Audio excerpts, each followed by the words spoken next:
ওম শান্তি 30 জুলাই 2020 সাকাৰ মুৰলী।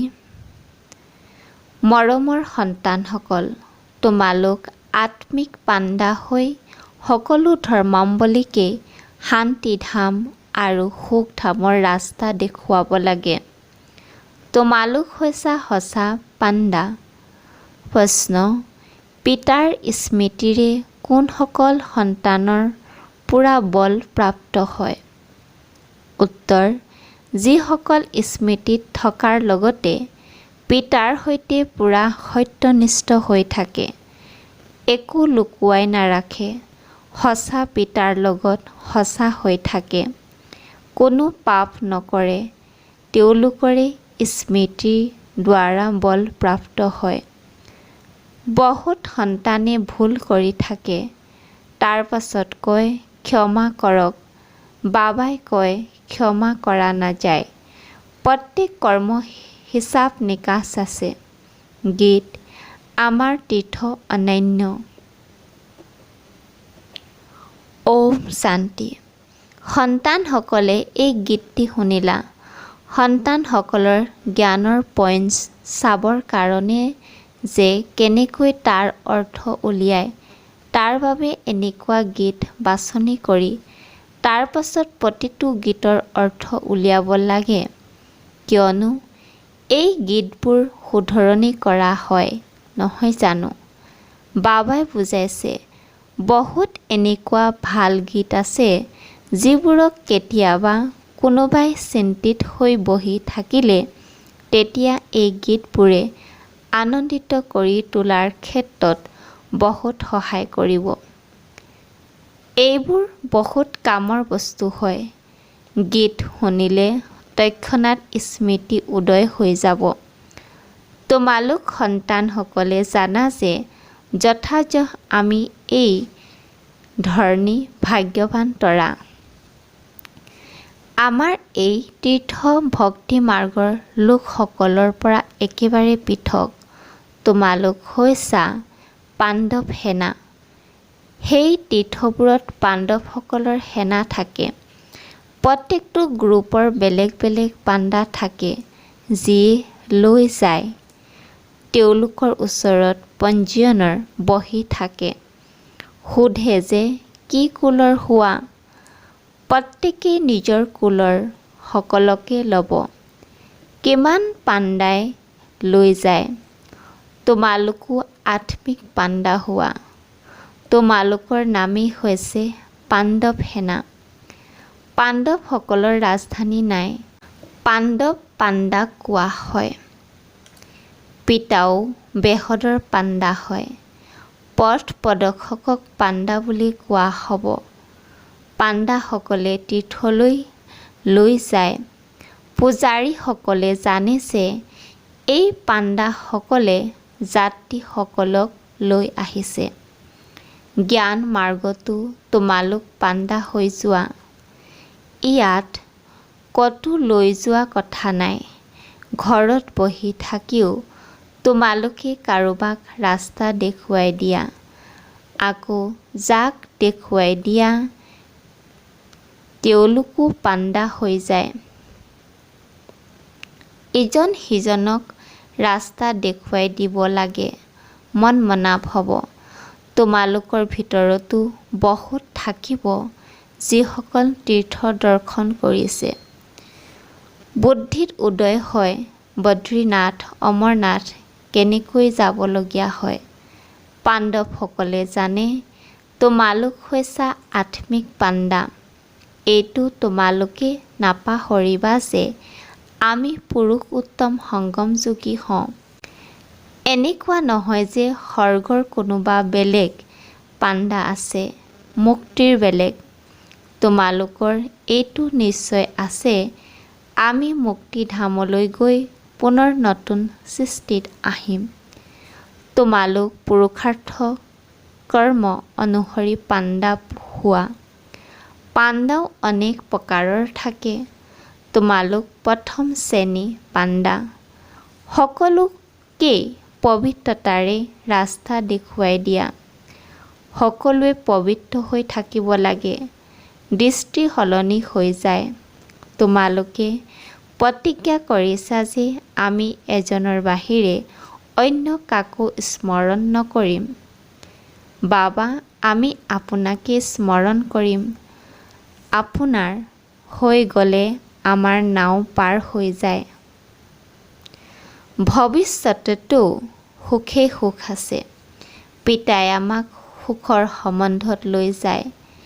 ইয়াততো দুখেই দুখ, সুখো কাউৰী বিস্তাৰ সমান। তোমালোকে পঢ়াই নতুন সৃষ্টিৰ কাৰণে। তোমালোকে জানা যে মুক্তিধামলৈ গৈ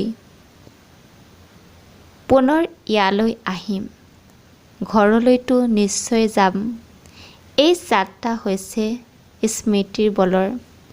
শান্তিধামকো স্মৰণ কৰিবলগীয়া হয়। পিতাকো স্মৰণ কৰিবলগীয়া হয়। পিতাৰ সৈতে সত্যনিষ্ঠও হ'ব লাগে।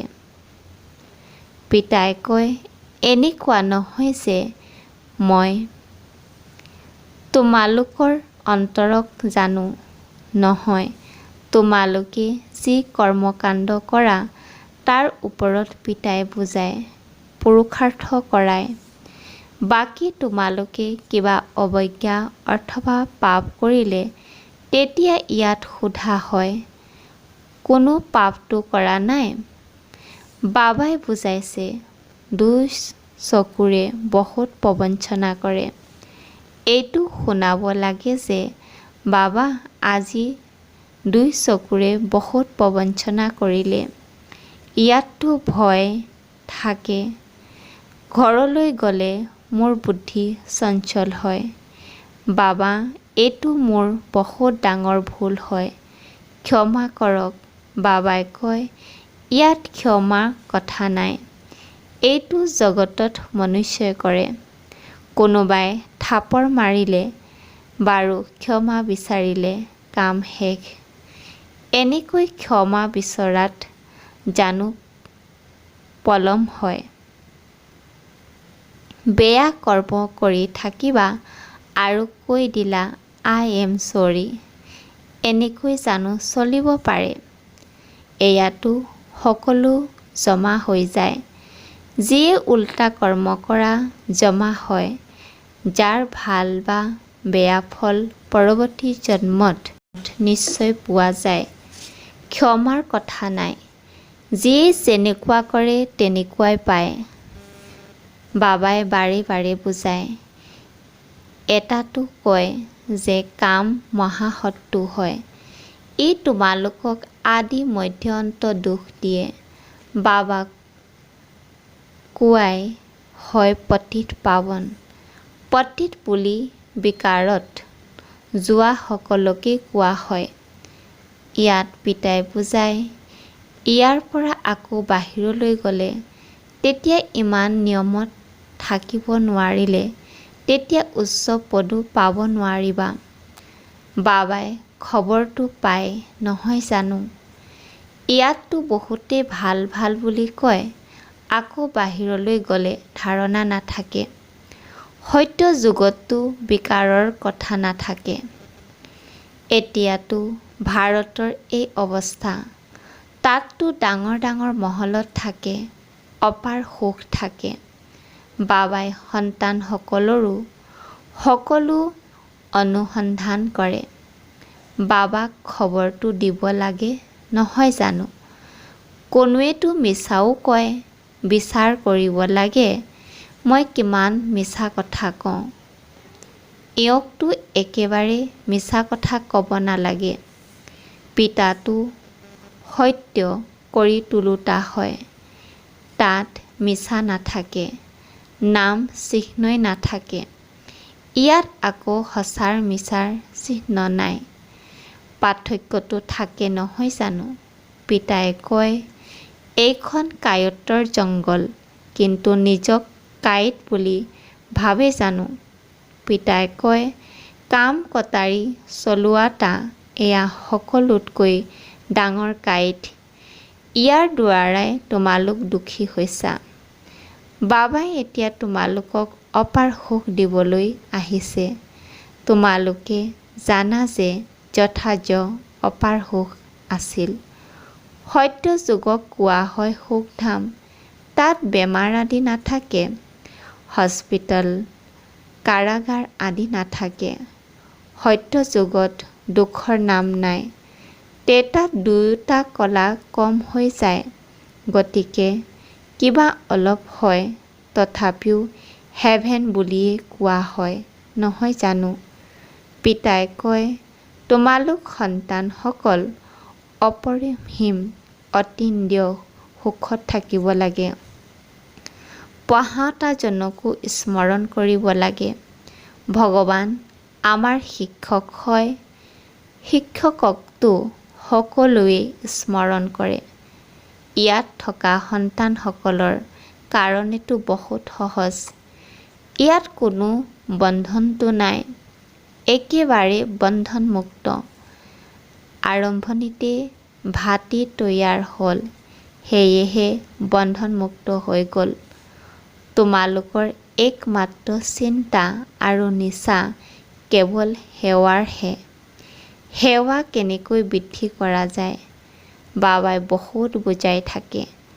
বাবাৰ ওচৰলৈ আহে, এমাহ, 1.5 মাহলৈ বহুত উদ্যম থাকে। পাছত দেখিবা ঠাণ্ডা হৈ যায়, চেণ্টাৰলৈ নাহে। বাৰু, তেতিয়া কি কৰা উচিত? লিখি সুধিব পাৰা, কিয় নাহা? আমি বুজি লওঁ যে কিজানিবা মায়াই তোমাক প্ৰহাৰ কৰিলে বা কাৰোবাৰ সংগত আবদ্ধ হৈ গলা বা কিবা বিকৰ্ম কৰিলা, বাগৰি পৰিলা। তথাপিও উঠাবতো লাগে, নহয় জানো? পুৰুষাৰ্থ কৰিব লাগে, অন্তৰ জয় কৰিব লাগে। তোমালোকে চিঠি লিখিব পাৰা। বহুতে লাজ পায়, তেতিয়া অন্তৰ্ধান হৈ যায়, ইয়াত আহিও যায়। পাছত খবৰ আহে যে ঘৰত বহি গ'ল। এনেকৈ কয়, মোৰ ভাল নলগা হৈছে। কোনোৱে চিঠিটো লিখে, আপোনালোকৰ জ্ঞানটো বহুত ভাল, কিন্তু মই পবিত্ৰ হৈ থাকিব নোৱাৰোঁ, সেইকাৰণে এৰি দিলোঁ। মোৰ ইমান শক্তি নাই, কেৱল লিখি দিয়ে। বিকাৰক চোৱা, কেনেকৈ অৱনতি কৰাই দিয়ে। ইয়াত হাতো উঠাই যে মই সূৰ্যবংশী, নৰৰ পৰা নাৰায়ণ হ'ম। এই জ্ঞান হৈছে নৰৰ পৰা নাৰায়ণ, নাৰীৰ পৰা লক্ষ্মী হোৱা। বাবাই কয়, গুৰ আৰু গুৰ গথাৰি জানে, এয়া বাবাৰ বেলেগ নহয় জানো? এওঁ ভালদৰে সোধে, এওঁ ওচৰত খবৰো আহে। সেই শিৱ বাবাইতো কয়, মই পঢ়াবলৈ আহোঁ, যিয়ে পঢ়িব লিখিব তেওঁ ৰজা হ'ব। পিতাই কয়, দৃষ্টি বহুত সলনি কৰিব লাগে, খোজে প্ৰতি সাৱধান হ'ব লাগে। স্মৃতিত থাকিলেহে খোজে প্ৰতি পদম আছে। বহুত সন্তান অকৃতকাৰ্য হৈ যায়, সেৱাধাৰী পাণ্ডৱসকলো ফেল হৈ যায়। তোমালোক যেতিয়ালৈকে যাত্ৰাত থাকা, পবিত্ৰ হৈ থাকা। কোনোৱে এনেকুৱা বিলাসীও যাত্ৰাত যায়, যিয়ে মদ আদিও নিজৰ লগত তালৈ লৈ যায়, লুকুৰাই ৰাখি থয়। ডাঙৰ ডাঙৰ ব্যক্তিসকল ইয়াৰ অবিহনে থাকিবই নোৱাৰে। এতিয়া সেই তীৰ্থ কি কামৰ হ'ব? যুদ্ধ কৰাসকলেও বহুত মদ্যপান কৰে। মদ্যপান কৰি গৈ এৰোপ্লেনৰ সৈতে ষ্টিমাৰৰ ওপৰত বাগৰি পৰে। ষ্টিমাৰো ধ্বংস হৈ যায় আৰু নিজেও ধ্বংস হৈ যায়। এতিয়া তোমালোকে জ্ঞান অমৃত পোৱা। বাকী মুখ্য কথা হৈছে স্মৃতিত থকাটো, যাৰ দ্বাৰা তোমালোক 21 জন্মৰ কাৰণে এবাৰ হেল্ডি এবাৰ ৱেল্ডি হৈ যোৱা। বাবাই কৈছে, এইটো লিখি দিয়া, 21 জন্মৰ কাৰণে এভাৰ হেল্ডি এভাৰ ৱেল্ডি কেনেকৈ হ'ব পাৰা সেয়া আহি বুজা। ভাৰতবাসীয়ে জানে যথায ভাৰতত দীৰ্ঘায়ু আছিল। স্বৰ্গত কেতিয়াও কোনো বেমাৰ নহয়। স্বৰ্গত দেৱী দেৱতাসকলৰ আয়ু 150 বছৰৰ আছিল। 16 কলা সম্পন্ন আছিল। এনেকৈ কয় যে এয়া কেনেকৈ হ'ব পাৰে? কোৱা তাত 5 বিকাৰ নাথাকেই। তাতো যদি এই বিকাৰ থাকে তেন্তে ৰামৰাজ্য কেনেকৈ হ'ব? দেৱতাসকল যেতিয়া বাম মাৰ্গ যায় সেইখন চিত্ৰও তোমালোকে দেখিছা।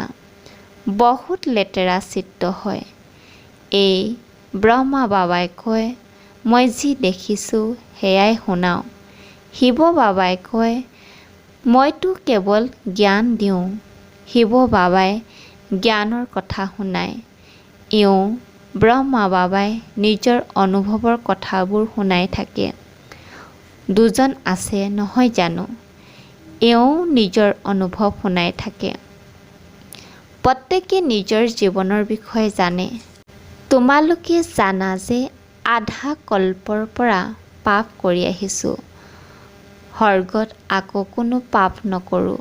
ইয়াত কোনো পাবন নাই। তোমালোক সন্তানসকলে জানা এতিয়া প্ৰকৃত ভাগৱত চলি আছে। ভগৱানে বহি সন্তানসকলক জ্ঞান শুনায়। বাস্তৱত হ'ব লাগে এইখনেই গীতা। বাকী শিৱ বাবাৰ জীৱন বৃত্তান্ত কি লিখিব এয়াও তোমালোকে জানা। কোনো কিতাপ আদি একোৱেই নাথাকিব, কিয়নো বিনাশ সন্মুখত থিয় দি আছে। তেতিয়া এই পুৰুষাৰ্থ জ্ঞান শেষ হৈ যাব। আকৌ পালব্ধ আৰম্ভ হৈ যায়। যেনেকৈ ড্ৰামাত যি ভূমিকা পালন কৰা হৈ গ'ল ৰীল ঘূৰি থাকে। আকৌ নতুনকৈ পালব্ধ আৰম্ভণি হ'ব। ইমানবিলাক আত্মাত নিজৰ নিজৰ নাটকৰ ভূমিকা নিহিত হৈ আছে। এই কথাবোৰ বুজোতা সকলেহে বুজিব। এয়া হৈছে বেহদৰ নাটক। তোমালোকে ক'বা আমি তোমালোকক বেহদৰ নাটকৰ আদি মধ্য অন্তৰ ৰহস্য শুনাওঁ। সেইখন হৈছে নিৰাকাৰী জগত, এইখন হৈছে সাকাৰী জগত। আমি তোমালোকক গোটেই ৰহস্য বুজাওঁ। এই চক্ৰ কেনেকৈ ঘূৰে যাক তোমালোকে বুজাবা তেওঁলোকে বহুত আনন্দ পাব। এনেকৈ নেভাবিবা যে কোনেও নুশুনে। প্ৰজা বহুত তৈয়াৰ হ'বলৈ আছে। সেৱাত হাৰ্টফেল হ'ব নালাগে। তোমালোকে বুজাই থাকা। বেপাৰীসকলৰ ওচৰলৈ গ্ৰাহকটো বহুত আহে। আহক আমি আপোনালোকক বেহদৰ লেনদেন কৰাই দিম। ভাৰতত এই দেৱতাসকলৰ ৰাজত্ব আছিল। আকৌ ক'লৈ গ'ল? কেনেকৈ 84 জন্ম ল'লে? আমি তোমালোকক বুজাম। ভগৱানে কয় তোমালোকে নিজৰ জন্মক নাজানা। ছাৰ্ভিচ বহুত কৰিব পাৰা। যেতিয়া আজৰি পোৱা কোৱা আমি তোমালোকক বিশ্বৰ ইতিহাস ভূগোল বুজাম। পিতাৰ বাহিৰে কোনেও বুজাব নোৱাৰে। আহক আপোনালোকক ৰচয়িতা আৰু ৰচনা ৰহস্য বুজাম। এতিয়া তোমালোকৰ এইটো অন্তিম জন্ম। ভৱিষ্যতৰ কাৰণে এতিয়া উপাৰ্জন কৰা। বাবাই বুজাই নহয় সন্তানসকল তোমালোকে এনেকুৱা ছাৰ্ভিচ কৰা। তোমালোকৰ গ্ৰাহকসকল এই কথাবোৰ শুনি বহুত আনন্দিত হ'ব। তোমালোকৰ ওচৰতো মূৰ দোৱাব, কৃতজ্ঞতা প্ৰকাশ কৰিব। বেপাৰীসকলতো আৰু বেছিকৈ সেৱা কৰিব পাৰে।